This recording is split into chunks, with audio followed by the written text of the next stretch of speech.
கொடைக்கானலில் ஒரு வாரத்திற்கு மேலாக உறைபனி நீடித்து வரும் நிலையில் தொடர் விடுமுறையை கொண்டாட ஏராளமான சுற்றுலா பயணிகள் குவிந்து வருகின்றனர். இது பற்றிய மேலும் விவரங்களை தருகிறார் நமது செய்தியாளர் கார்த்திக்.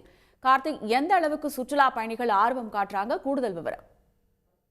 நிச்சயமாக. அதாவது கிறிஸ்துமஸ் மற்றும் தொடர் விடுமுறையை கொண்டாடுவதற்காக பல்வேறு இடங்களிலிருந்து சுற்றுலா பயணிகள் நேற்று முதல் கொடைக்கானலில் குவிய துவங்கி இருக்கிறார்கள்.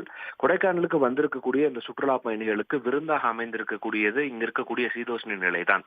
கொடைக்கானலில் கடந்த ஒரு வார காலமாகவே கடுமையான உறைபனியானது நிலவி வருகிறது.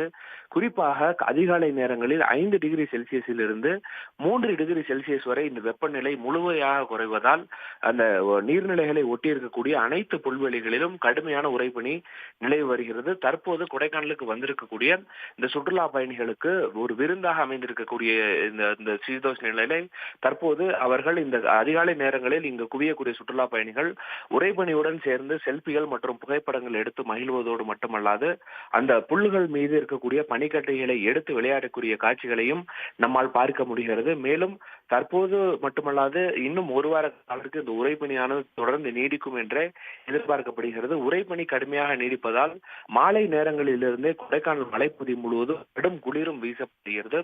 இந்த காலநிலையை அனுபவிக்க சுற்றுலா பயணிகள் அதிக அளவில் வருவார்கள் என்றும் எதிர்பார்க்கப்படுகிறது. விரிவான தகவல்களுக்கு நன்றி கார்த்திக். உடனுக்குடன் செய்திகளை தெரிந்து கொள்ள சன் நியூஸ் பெல் ஐகானை கிளிக் பண்ணுங்க.